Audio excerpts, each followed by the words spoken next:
भारत का इतिहास।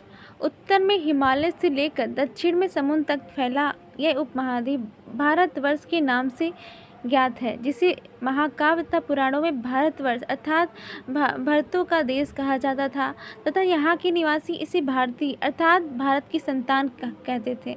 भरत एक प्राचीन कबीले का नाम था।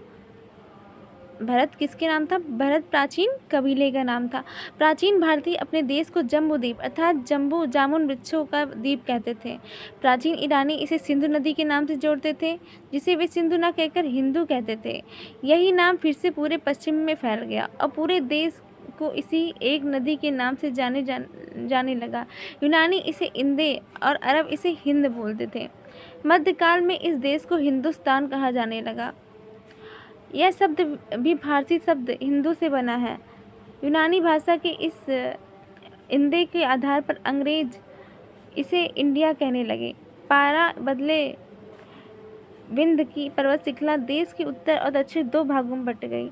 उत्तर में इंडो यूरोपीय परिवार की भाषाएं बोलने वालों की और दक्षिण में द्रविड़ परिवार की भाषाएं बोलने वालों का बहुमत है।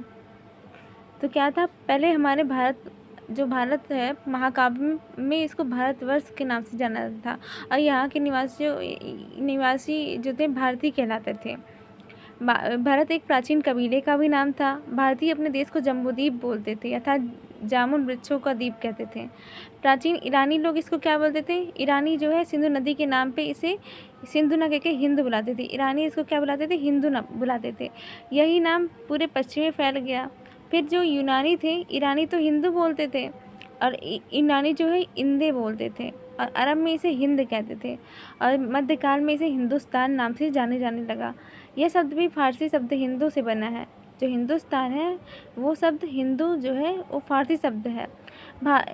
हिंदी भाषा के इंदे के आधार पर यूनानी भाषा के इंदे के आधार पर अंग्रेज इसे क्या करने लगे? इंडिया करने लगे। यूनानी भाषा के इंदे के आधार पर अंग्रेज इसे इंडिया करने लगे।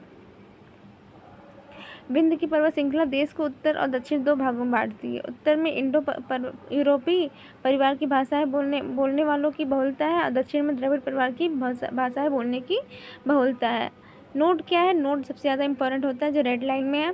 भारत की जनसंख्या का निर्माण जिन प्रमुख नस्लों के लोगों की मिश्रण से हुआ है वे इस प्रकार से proto Australoid, paleo Mediterranean, Caucasoid, Negroid और मंगोलाइड हैं। तो ये कौन कौन सी नस्ल हैं? Proto Australoid, paleo Mediterranean, Caucasoid, Negroid और मंगोलाइड। भारतीय इतिहास के अध्ययन की सुविधा के लिए 3 भागों में बांटा गया है। ये कौन कौन से हैं? तो प्राचीन भारत, मध्यकालीन भारत और आधुनिक भारत।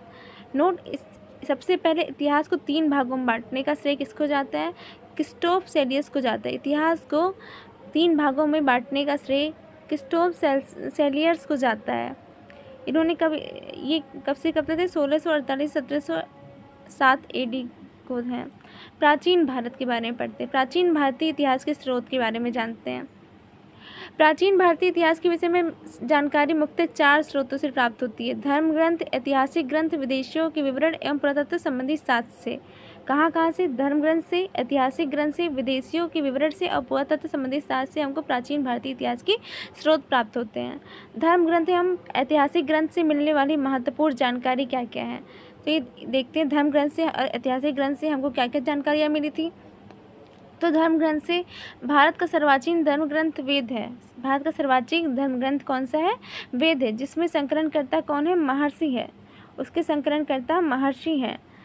कृष्ण द्वैपायन वेद व्यास को माना जाता है। महर्षि कृष्ण द्वैपायन वेद व्यास को वेदों का संकलनकर्ता कहते हैं। वेद वसुधैव कुटुंबकम वेद वसुधैव कुटुंबकम का उपदेश इन्होंने दिया था। भारतीय परंपरा वेदों को नित्य तथा अपरिचय मानती थी। भारतीय परंपरा वेदों को क्या बोलती थी? नित्य मानती थी और अपरिचय मानती थी। वेद 4 होते हैं: ऋग्वेद, यजुर्वेद, सामवेद और अथर्ववेद। इन चारों वेदों को संहिता बोलते हैं। इन चारों वेदों को क्या बोलते हैं? संहिता बोलते हैं। ऋग्वेद में क्या क्या चीज़ें थी? ऋग्वेद जो है ऋचाओं के क्रमबद्ध ज्ञान के संग्रह को ऋग्वेद कहते थे।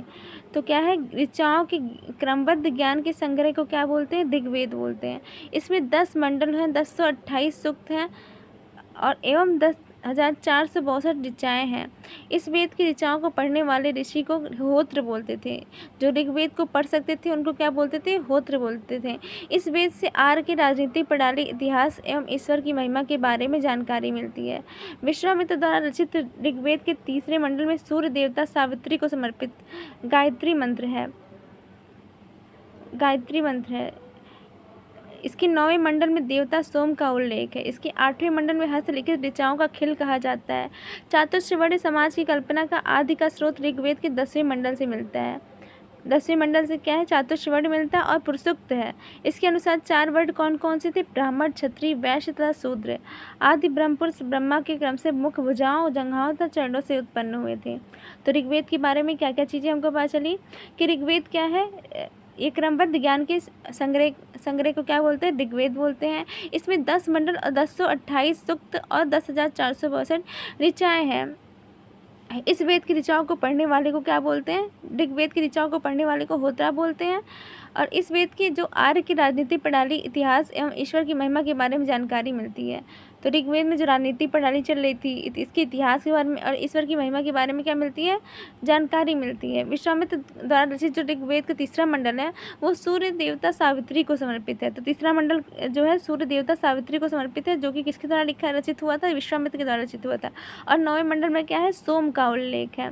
और 8वें मंडल में जो हस्तलिखित ऋचाएँ हैं उनको खिल कहा जाता है। चतुष्वर्ण समाज की कल्पना आदि का स्रोत ऋग्वेद के 10वें मंडल में वर्णित पुरुषोक्त से है, जिसके अनुसार 4 वर्ण ब्राह्मण, क्षत्रिय, वैश्य तथा शूद्र हैं। आदि पुरुष ब्रह्मा के क्रम से मुख, भुजाओं, जंघाओं तथा चरणों से उत्पन्न हुए थे। ऋग्वेद के कई परिच्छेदों में प्रयुक्त अधन्य शब्द का संबंध किससे है? अधन्य जो है ऋग्वेद में गाय को बोलते थे। अधन्य क्या था? गाय था। धर्मसूत्र 4 प्रमुख जातियों की स्थिति, व्यवसायों, दायित्वों, कर्तव्यों और विशेषाधिकारी से स्पष्ट विभेद करता है। धर्मसूत्र क्या है? 4 प्रमुख जातियों की स्थितियों, व्यवसायों, दायित्वों तथा कर्तव्यों तथा विशेषाधिकार में स्पष्ट विभेद करता है। ईसा और ईसवी, ईसा पूर्व क्या है? ईस्वी क्या है?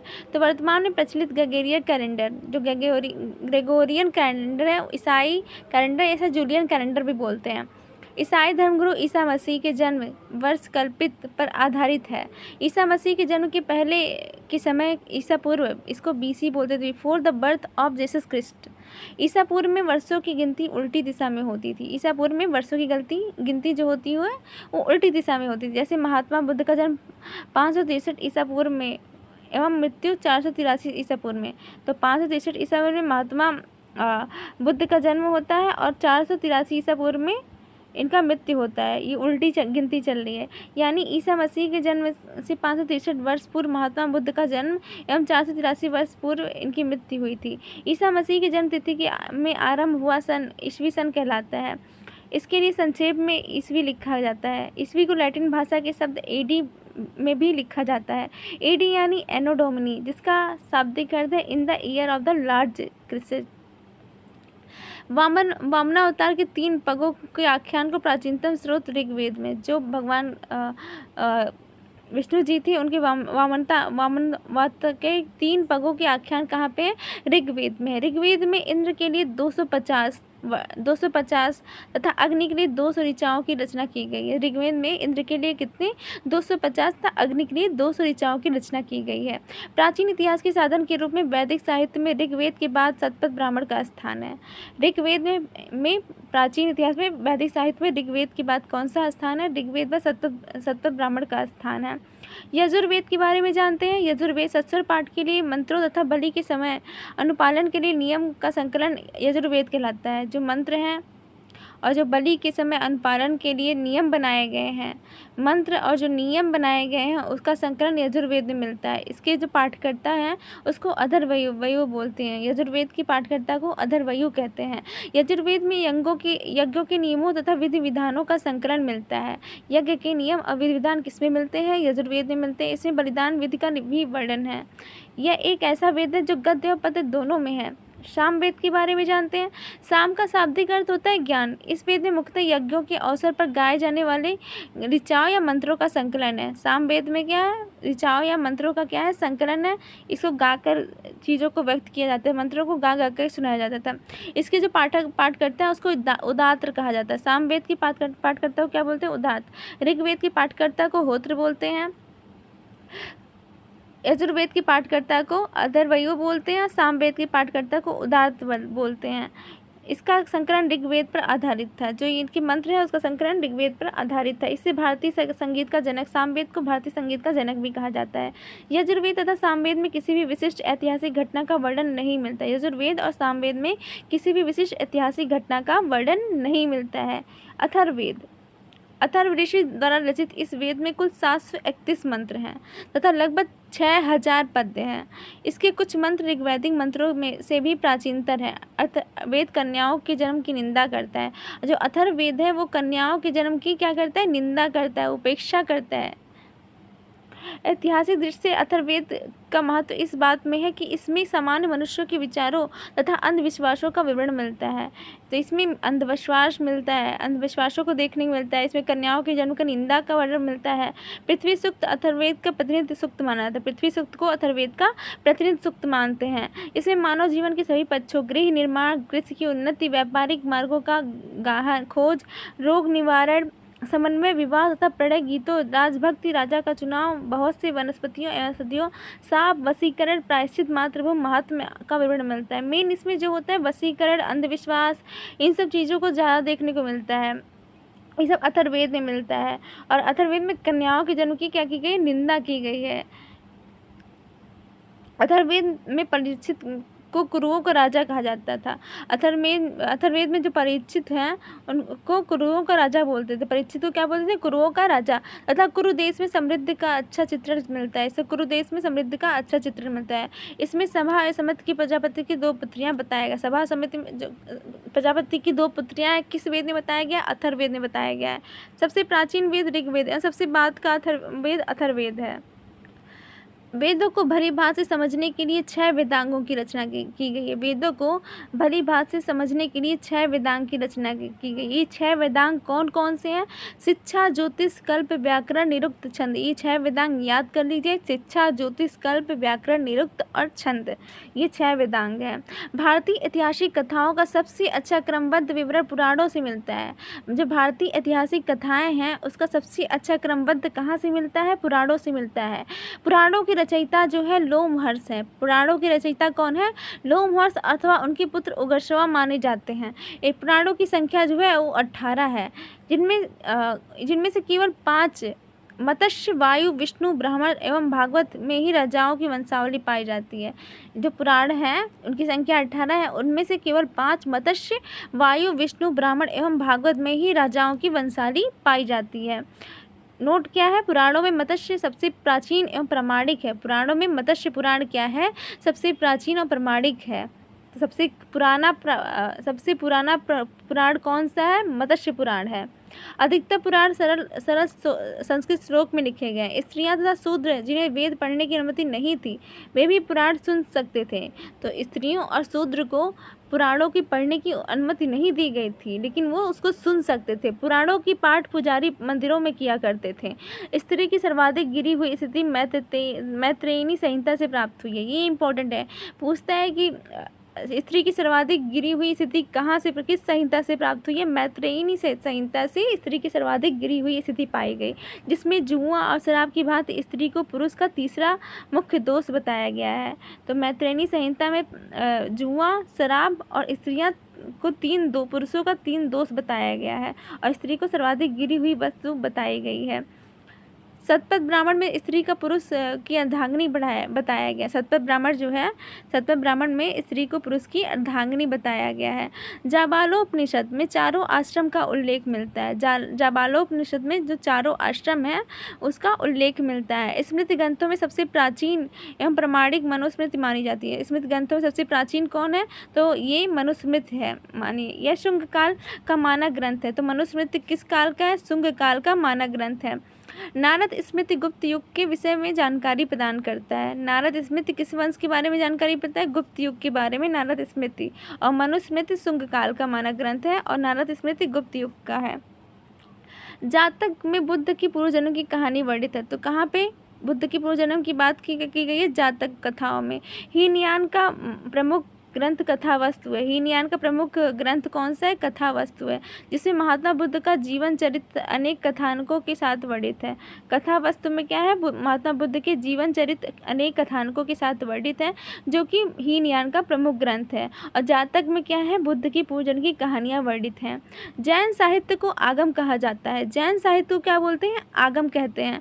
जैन धर्म का प्रारंभिक इतिहास कल्पसूत्र से ज्ञात होता है। जैन धर्म का प्रारंभिक इतिहास कहाँ से ज्ञात करते हैं? कल्पसूत्र से जैन धर्म का प्रारंभिक इतिहास ज्ञात करते हैं। जैन धर्म का प्रारंभिक इतिहास कल्पसूत्र से प्राप्त करते हैं। जैन ग्रंथ भगवती सूत्र में महावीर के जीवन कृत्यों तथा अन्य समकालिकों के साथ उनकी संबंधों का विवरण मिलता है। तो जैन धर्म के भगवती सूत्र में क्या मिलता है? महावीर के जीवन कृत्यों तथा उनके समकालीन के साथ उनके संबंधों का विवरण मिलता है। तो जैन धर्म के उससे रिलेटेड बुक कौन सी है? कल्पसूत्र है और भगवती सूत्र है। कल्पसूत्र में जैन धर्म का प्रारंभिक इतिहास मिलता है और भगवती सूत्र में महावीर के जीवन कृत्यों तथा अन्य समकालीनों के साथ उनके संबंधों का विवरण मिलता है। अर्थशास्त्र के लेखक कौन है? तो अर्थशास्त्र के लेखक चाणक्य, कौटिल्य, विष्णुगुप्त के नाम से भी जाने जाते हैं। ये 15 अधिकरण एवं 180 प्रकरणों में विभाजित था। जो आपका अर्थशास्त्र है उसमें 15 अधिकरणों व 180 प्रकरणों में विभाजित था। इससे मौर्यकालीन इतिहास की जानकारी मिलती है। अर्थशास्त्र बुक से किससे? मौर्यकालीन इतिहास के बारे में जानकारी मिलती है। और जो अर्थशास्त्र के अनुवादक थे वो साम शास्त्री थे। अर्थशास्त्र के अनुवादक कौन थे? साम शास्त्री थे। संस्कृत साहित्य में ऐतिहासिक घटनाओं को क्रमबद्ध लिखने का सर्वप्रथम प्रयास कलहड़ ने किया था। संस्कृत साहित्य में ऐतिहासिक घटनाओं को क्रमबद्ध लिखने का प्रयास किसने किया था? तो कलहड़ ने संस्कृत साहित्य में ऐतिहासिक घटनाओं को क्रमबद्ध लिखने का सर्वप्रथम प्रयास किया था। कलहड़ द्वारा रचित पुस्तक रास तरंगड़ी 8 तरंग है इसमें, जिसका संबंध कश्मीर के इतिहास है। कलहड़ द्वारा रचित पुस्तक का नाम क्या है? रास तरंगड़ी। इसमें 8 तरंग है जिसका संबंध कश्मीर के इतिहास से है। अरबों की सिंध विजय का वृत्तांत चचनामा में है। चचनामा के लेखक कौन है? लेखक अली अहमद। अरबों का जो सिंध विजय था जिसमें कासिम आया था, कासिम ने सिंध पर सबसे पहले विजय प्राप्त की थी, तो इसका क्या है? चचनामा में इसका वर्णन है। इसके लेखक कौन है? अली अहमद। चचनामा के कौन है? तो अली अहमद हैं। अष्टाध्यायी संस्कृत भाषा व्याकरण की प्रथम पुस्तक है। अष्टाध्यायी क्या है? संस्कृत भाषा व्याकरण की प्रथम पुस्तक का नाम क्या है? अष्टाध्यायी। अष्टाध्यायी के लेखक कौन है? तो पाणिनि अष्टाध्यायी के लेखक हैं। इसमें मौर्य के पहले का इतिहास तथा मौर्य योगीन राजनीतिक अवस्था की जानकारी मिलती है। तो अष्टाध्यायी में एक तो मौर्य के पहले का इतिहास मिलता है और मौर्य योगीन राजनीतिक अवस्थाओं की जानकारी मिलती है। कात्यायन की गार्गी संहिता एक ज्योतिष ग्रंथ है। तो कात्यायन की पुस्तक का नाम क्या है? गार्गी संहिता। ये क्या है? ज्योतिष ग्रंथ है। गार्गी संहिता क्या है? ज्योतिष ग्रंथ है, जो कि कात्यायन की बुक है। फिर भी इसमें भारत पर होने वाले यवन आक्रमण का उल्लेख मिलता है। गार्गी संहिता का एक ज्योतिष ग्रंथ है, लेकिन इसमें क्या है? यवन का आक्रमण का उल्लेख किस ग्रंथ में मिलता है? तो गार्गी संहिता में मिलता है। गार्गी संहिता किसके द्वारा लिखा गया है? कात्यायन के द्वारा। गार्गी संहिता किस टाइप का ग्रंथ है? तो ज्योतिष ग्रंथ है। पतंजलि पुष्यमित्र शुंग के पुरोहित थे। पतंजलि किसके पुरोहित थे? पुष्यमित्र शुंग के पुरोहित थे। इनके महाभाष्य से शुंगों के इतिहास का पता चलता है। तो पतंजलि की बुक का क्या नाम है? महाभाष्य। महाभाष्य से शुंगों के इतिहास के बारे में पता चलता है। विदेशी यात्रियों से मिलने वाले प्रमुख जानकारी। अब विदेशी यात्रियों से मिलने वाले प्रमुख जानकारी कौन कौन से हैं? तो यूनानी रोमन लेखक टेसियस, यह ईरान का राजवैद्य था। टेसियस क्या था? ईरान का राजवैद्य था। भारत के संबंध में इसका विवरण आश्चर्यजनक कहानियों से परिपूर्ण होने के कारण अविश्वसनीय है। हेरोडोटस इसे इतिहास का पिता कहा जाता है। हेरोडोटस सबसे ज़्यादा इम्पोर्टेंट है। ये क्या है? इतिहास का पिता है। इसने अपनी पुस्तक हिस्टोरिका में 5वीं शताब्दी ईसा पूर्व के भारत फारस ईरान का संबंध का वर्णन किया है। हिस्टोरिका में इसने 5वीं शताब्दी ईसा पूर्व भारत और फारस ईरान के संबंध का वर्णन किया गया है। किसमें? तो हेरोडोटस की पुस्तक क्या है? हिस्टोरिका। हेरोडोटस कौन था? इतिहास का पिता था, परंतु इसका विवरण भी अनुश्रुतियों में अफवाहों पर आधारित है। जो ये भारत और फारस का संबंध है वो अनुश्रुतियों अफवाहों पर आधारित है। सिकंदर के साथ आने वाले लेखक कौन कौन थे? तो निर्याकस, आनेसिक्रिटस तथा अरिस्टोबुलस का विवरण अधिक प्रामाणिक और विश्वसनीय है। सिकंदर के साथ आने वाले लेखक कौन? निर्याकस और आनेसिक्रिटस और अरिस्टोबुलस हैं। मेगास्थनीज, यह सेल्यूकस निकेटर का राजदूत था। मेगास्थनीज कौन था? सेल्यूकस निकेटर का राजदूत था जो चंद्रगुप्त मौर्य के दरबार में आया था। मेगास्थनीज कौन था? सेल्यूकस निकेटर का राजदूत था जो चंद्रगुप्त मौर्य के दरबार में आया था। मेगास्थनीज की पुस्तक का नाम क्या है? इंडिका है। बहुत ज़्यादा परीक्षाओं में पूछे गए इंडिका के बारे में। मौर्य युगीन समाज एवं संस्कृत का विषय में लिखा गया है। इसमें क्या है? मौर्य युगीन समाज और संस्कृत के विषय में लिखा गया है। संस्कृत के विषय में लिखा गया। डायमेकस, यह क्या है? सीरियन नरेश अंतियोकस का राजदूत था। किसका राजदूत था? अंतियोकस का। ये डायमेकस जो है सीरियन नरेश अंतियोकस का राजदूत था जो बिंदुसार के दरबार में आया था। तो ये नहीं पूछता किसका राज दरबारी था, किसके राज दरबार में आया था, ये पूछेगा। तो बिंदुसार के दरबार में आया था। इसका विवरण भी मौर्य युग के से संबंधित है। डायमेकस का संबंध किससे है? तो मौर्य युग के से संबंधित है। अब डायनोसिस की बारी आती है। तो ये क्या है? मिस्र नरेश टालमी फिलेडेल्फस का राजदूत था। टॉलमी फिलेडेल्फस का राजदूत था। ये जो है अशोक के दरबार में आया था। डायमेकस जो है वो बिंदुसार के दरबार में आया था। डायनोसियस जो है अशोक के दरबार में आया था। टालमी, इसने दूसरी शताब्दी में भारत का भूगोल नामक पुस्तक लिखी थी। टॉलमी ने क्या लिखी थी? दूसरी शताब्दी में भारत का भूगोल नामक पुस्तक लिखी थी। प्लिनी इसने प्रथम शताब्दी में नेचुरल हिस्ट्री नामक पुस्तक लिखी थी। प्लिनी ने कौन सी पुस्तक लिखी है? Natural history. इसमें भारतीय पशुओं, पेड़ पौधों, खनिजों, पदार्थों आदि का विवरण मिलता है। पेरिप्लस ऑफ द इरिथ्रियन सी, तो पेरिप्लस ऑफ द इरिथ्रियन सी, इस पुस्तक के लेखक के बारे में जानकारी नहीं है। यह लेखक करीब 80 ईस्वी में हिंद महासागर की यात्रा पर आया था। हिंद महासागर के यात्रा पर इसने उस समय की भारत की बंदरगाह तथा व्यापारिक वस्तुओं के बारे में जानकारी दी है।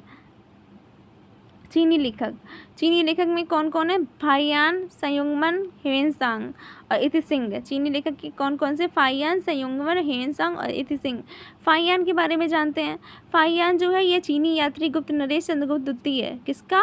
तो चंद्रगुप्त द्वितीय के दरबार में आया था फाहियान। चंद्रगुप्त द्वितीय के दरबार में आया था। गुप्त नरेश थे चंद्रगुप्त। यह चीनी फाहियान कौन था? चीनी यात्री था। उसने अपने विवरण में मध्य प्रदेश के समाज एवं संस्कृति के बारे में वर्णन किया है। तो फाहियान ने मध्य प्रदेश समाज के बारे में और उनकी संस्कृति के बारे में वर्णन किया है। इसने मध्य प्रदेश की जनता को सुखी एवं समृद्ध बताया था।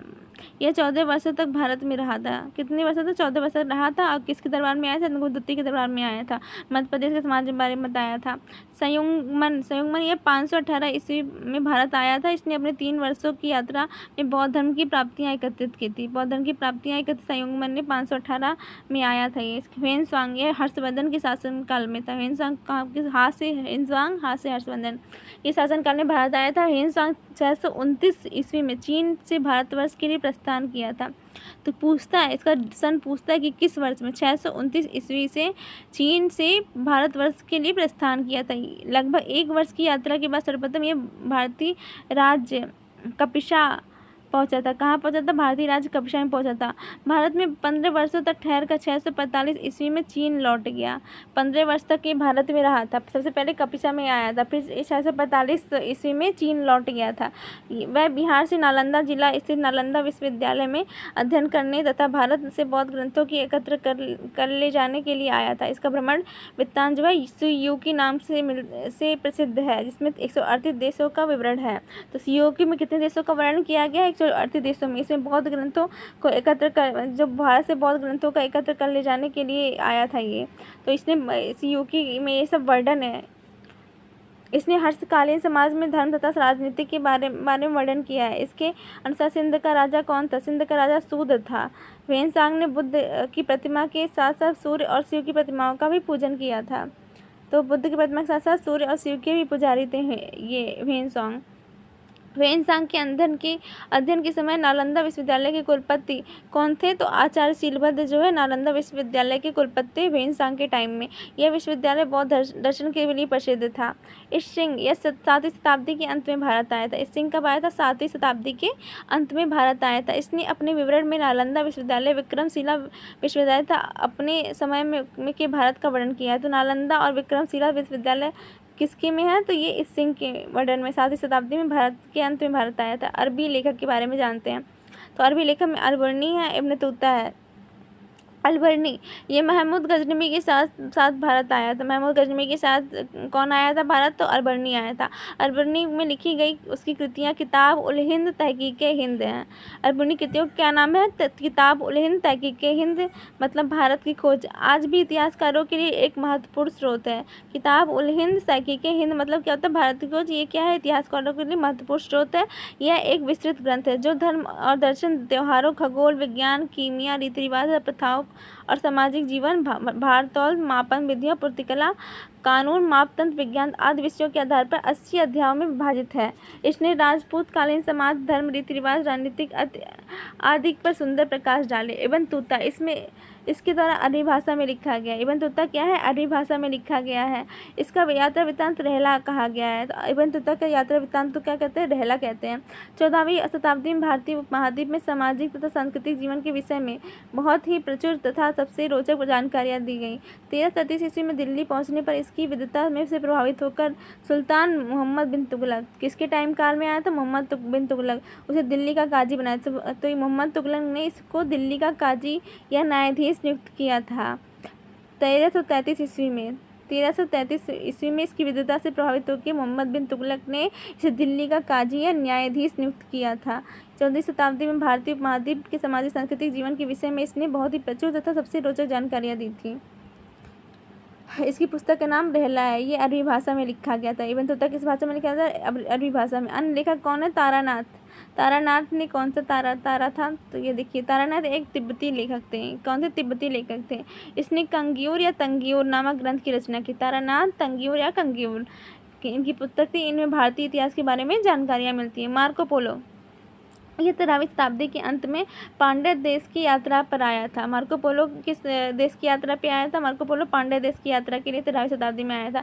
इसके विवरण पांड्य इतिहास के अध्ययन के लिए उपयोगी है। पांड्य इतिहास के अध्ययन के लिए इसके विवरण मार्को पोलो के पांड्य के इतिहास पढ़ना और मार्को पोलो का पुस्तक पढ़ो। पुरातत्व संबंधी साक्ष्य से मिलने वाली जानकारी कौन कौन से हैं? भारतीय पुरातत्व शास्त्र का पितामह अलेक्जेंडर कनिंघम है। तो पुरातत्व शास्त्र का पितामह कौन है? Alexander Cunningham.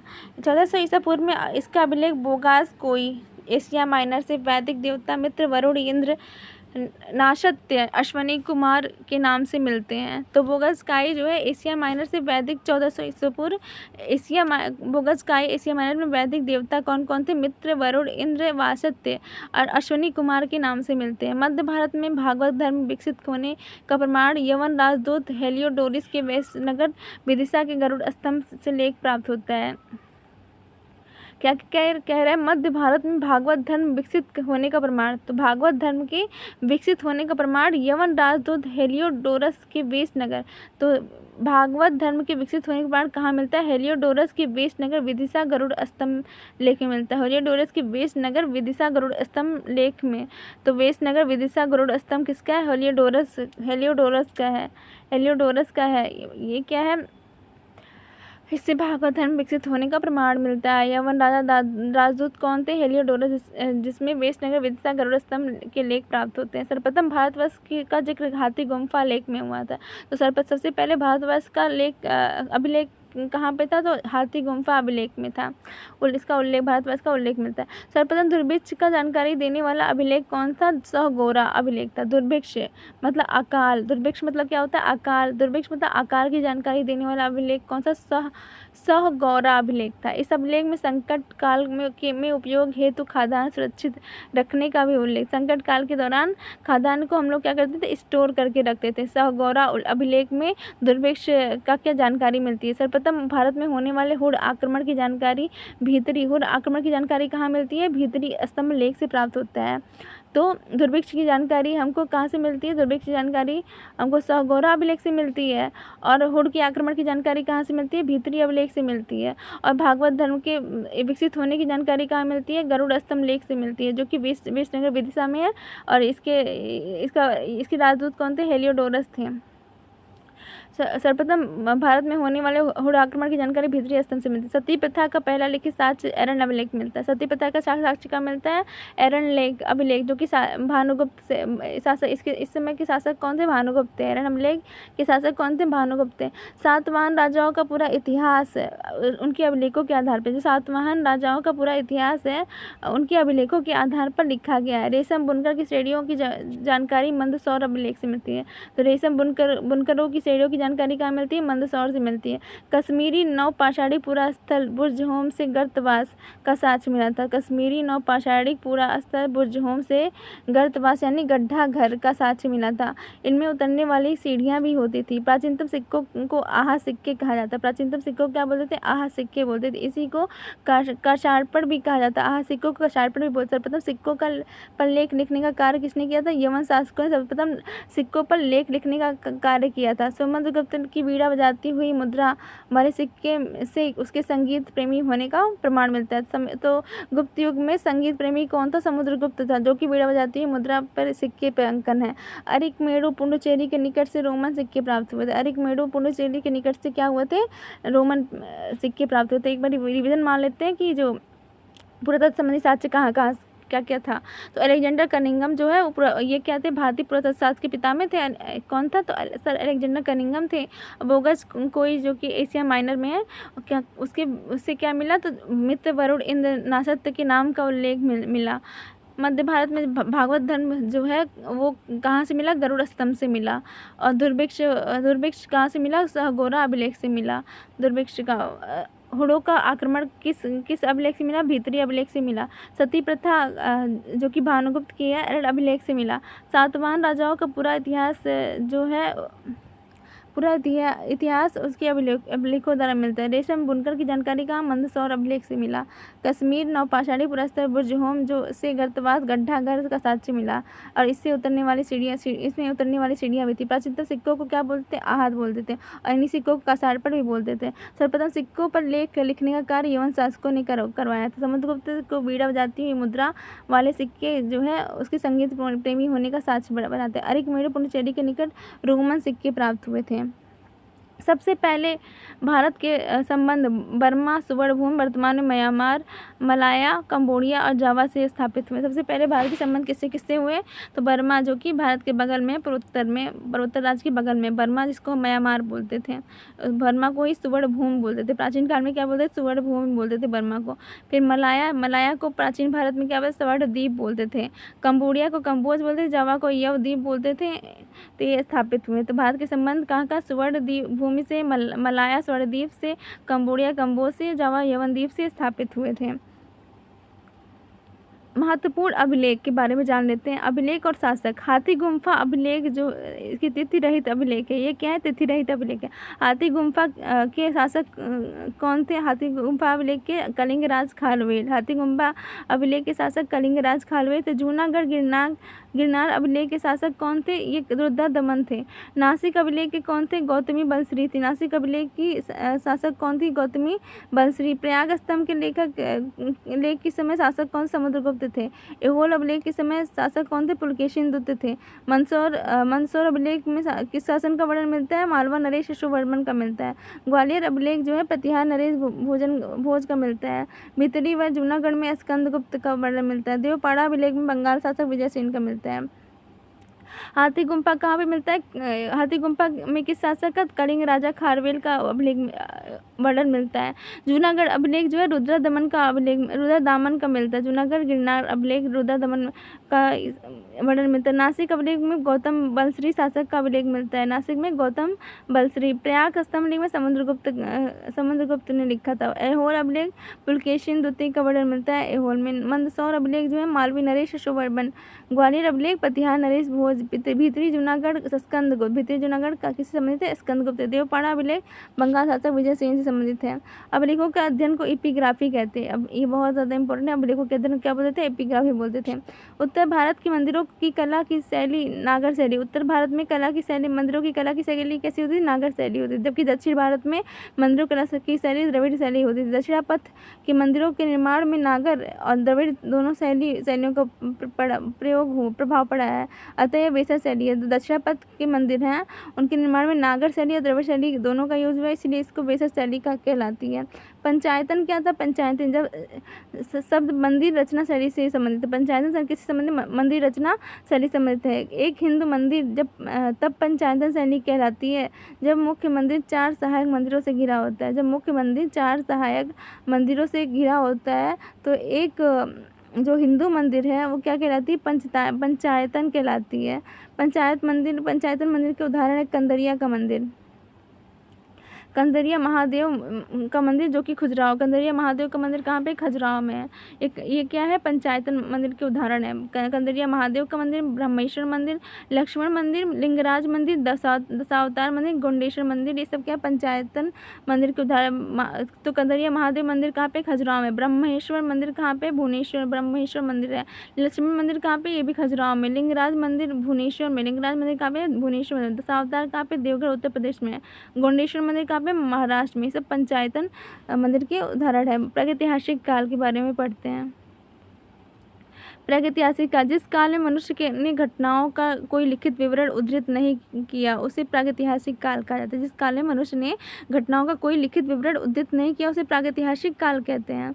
मानव विकास की उस काल को इतिहास कहा जाता है जिसका विवरण लिखित रूप से उपलब्ध होता है। जिसका विवरण लिखित रूप से उपलब्ध होता है उसे इतिहास कहते हैं। संस्कृत और बर्तन, ये बांधे पढ़ते हैं।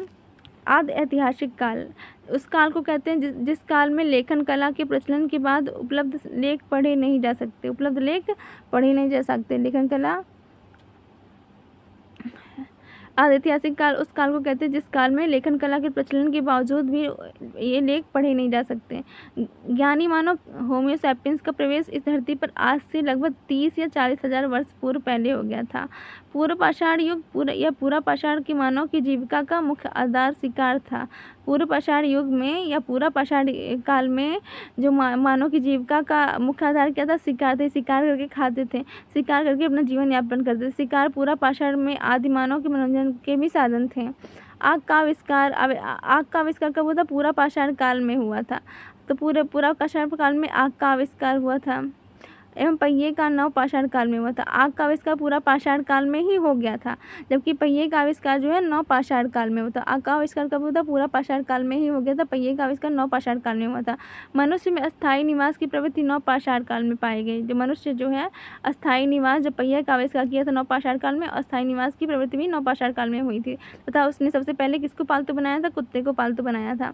मनुष्य ने सर्वप्रथम तांबा धातु का प्रयोग किया था। सबसे पहले किस धातु का? तांबा धातु का प्रयोग किया था। उसके द्वारा बनाया जाने वाला प्रथम औजार क्या था? कुल्हाड़ी। कुल्हाड़ी के प्राप्ति स्थल क्या है? अतिरम पंकम क्या है? कुल्हाड़ी का प्राप्ति स्थल है।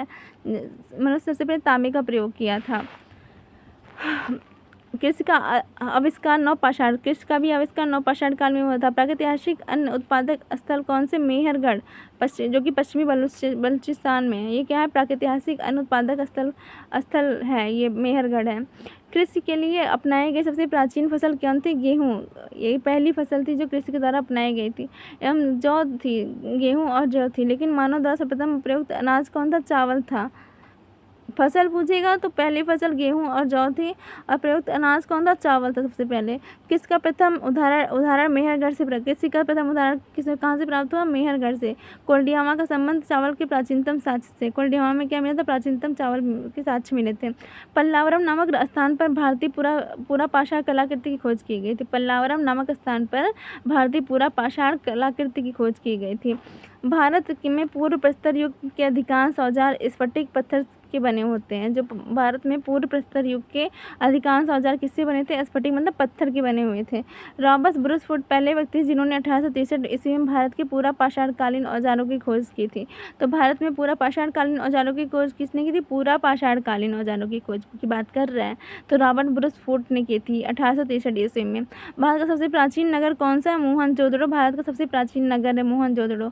ये सिंधी भाषा में, जिसका अर्थ है मृतकों का टीला। सिंधी भाषा में मोहनजोदड़ो का अर्थ क्या होता है? था मृतकों का टीला। यह भारत का सबसे प्राचीन नगर है। असम का श्वेतभ्रू गिब्बन भारत में पाया जाने वाला एकमात्र मानवाप कपि है। तो श्वेतभ्रू गिब्बन कहाँ पाया जाता है? असम में पाया जाता है। ये क्या है? एकमात्र मानवाप कपि है। इनाम गांव ताम्र प्रसार युग की एक बड़ी बस्ती थी। तो इनाम गांव क्या थी? ताम्र प्रसार युग की एक बस्ती थी। इसका संबंध जारवे संस्कृति से। इनाम गांव का संबंध किस संस्कृति से है? तो जारवे संस्कृति था। ये ताम्र प्रसार युगीन था। भारत में शिवालिक की पहाड़ी का जीवाश्म का प्रमाण मिलता है। प्रागैतिहासिक काल भारत में शिवालिक की पहाड़ी में से जीवाश्म का प्रमाण मिला है। प्रागैतिहासिक काल में भीमबेटका गुफाओं में के शैलचित्र के लिए प्रसिद्ध है। प्रागैतिहासिक काल भीमबेटका किसके लिए प्रसिद्ध है? गुफाओं के शैलचित्रों के लिए भीमबेटका प्रसिद्ध है। भारत में मनुष्य संबंधी सबसे पहला प्रमाण नर्मदा घाटी मिलता है। मनुष्य संबंधी सबसे पहला प्रमाण कहाँ मिला था? नर्मदा घाटी से मिला था। भारतीय नागरिक सेवा के अधिकार डिजले प्रथम व्यक्ति थे। डिजले क्या थे? प्रथम व्यक्ति थे जिन्होंने प्रथम बार वैज्ञानिक आधार पर भारत की जनसंख्या का प्रजाति विभेदीकरण किया। तो भारत की जनसंख्या पर प्रजाति विभेदीकरण किसने किया था? डिजले ने किया था। वो भी जनसंख्या के आधार पर किया था। भारत की जनसंख्या के प्रजाति विभेदीकरण डिजले ने किया था। तो भारतीय नागरिक सेवा के अधिकारी थे। ये भारतीय नागरिक सेवा के अधिकारी डिजले प्रथम व्यक्ति जिन्होंने प्रथम बार वैज्ञानिक आधार पर भारत की जनसंख्या का प्रजाति विभेदीकरण किया था।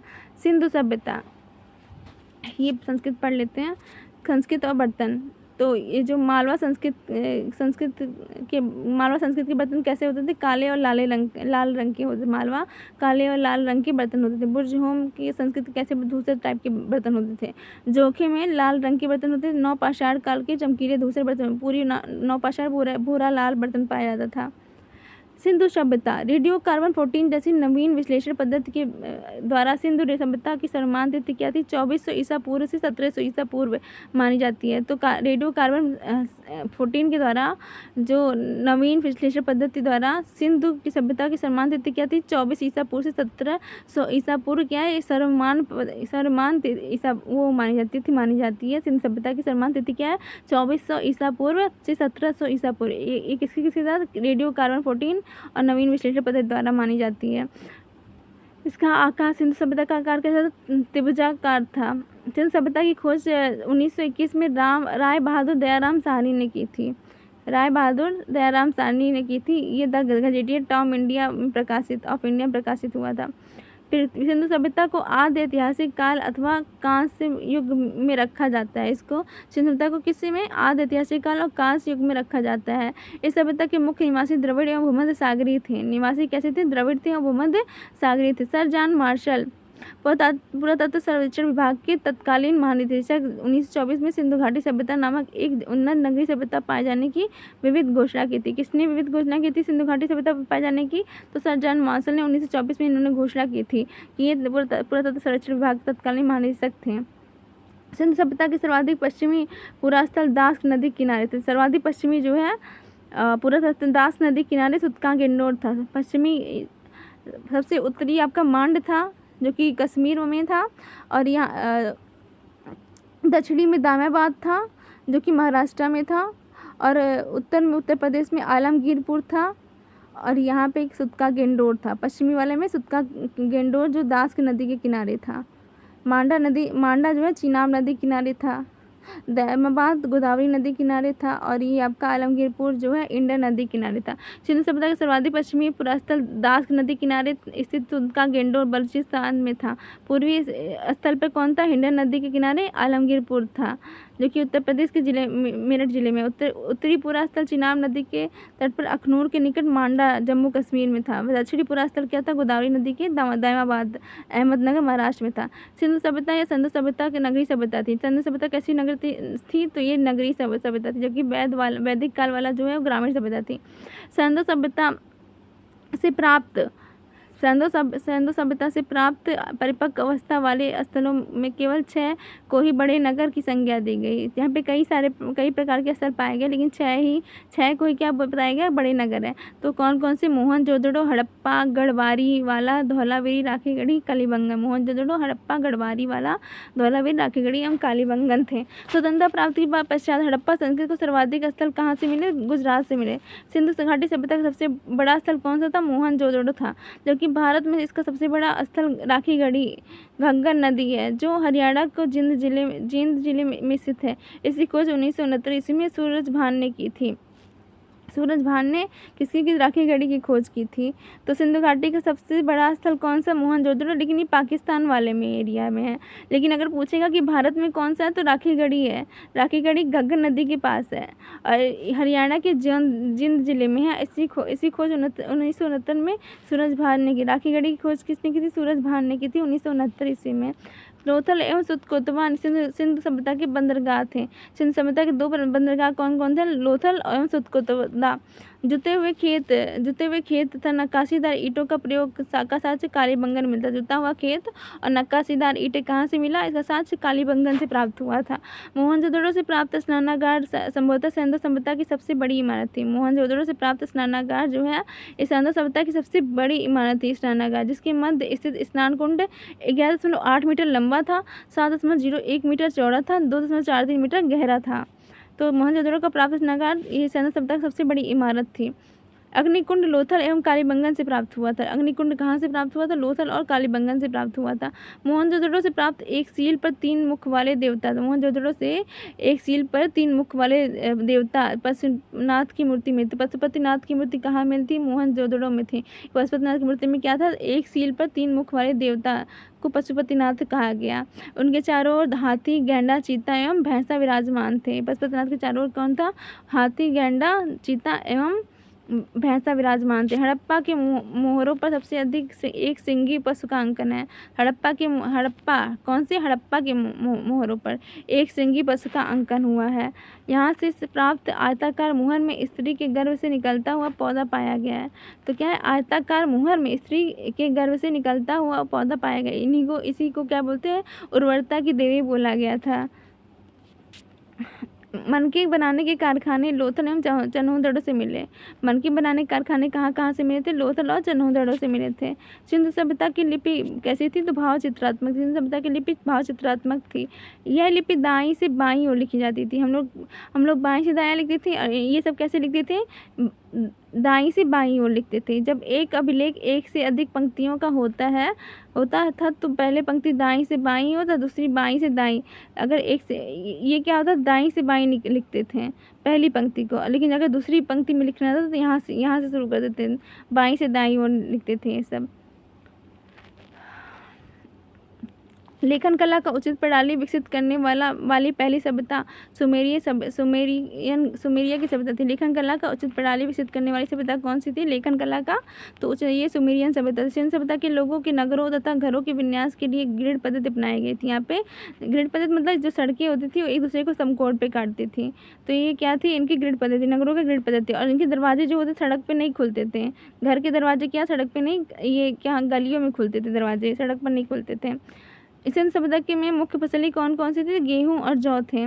संदो वाली मिठास के लिए शहद का प्रयोग करते थे। संदो जो है वासी मिठास के लिए शहद का यूज़ करते थे।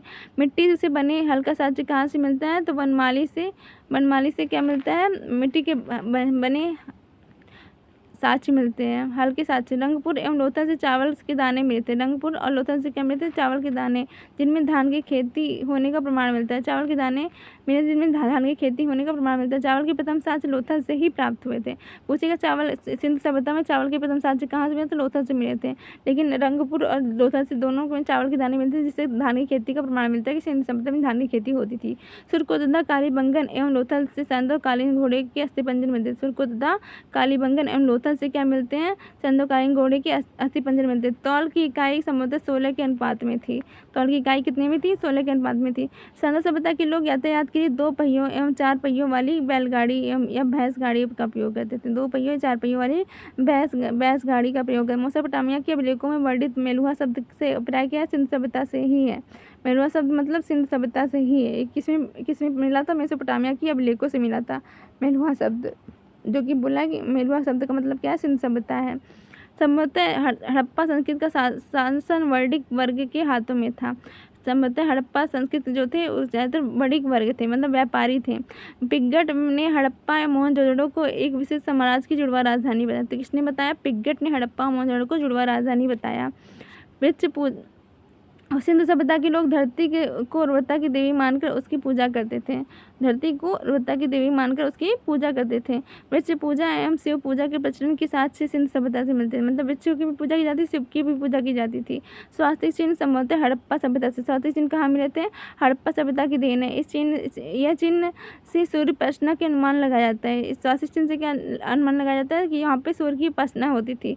सिंधु घाटी के नगरों में किसी भी मंदिर के अवशेष नहीं मिले थे। यहाँ पे सिंधु घाटी नगरों में कोई भी मंदिर नहीं मिला था, लेकिन यहाँ पे स्वास्थ्य चिन्ह से पता चलता था सूर्य की उपासना होती है। सिंधु सभ्यता में माता देवी की उपासना भी सर्वाधिक प्रसिद्ध थी। पशुओं में कुबड़ वाला सांड इस सभ्यता के लोगों के लिए विशेष पूजनीय। कुबड़ वाला सांड क्या था? ये लोग कुबड़ वाले सांड को पूजते थे।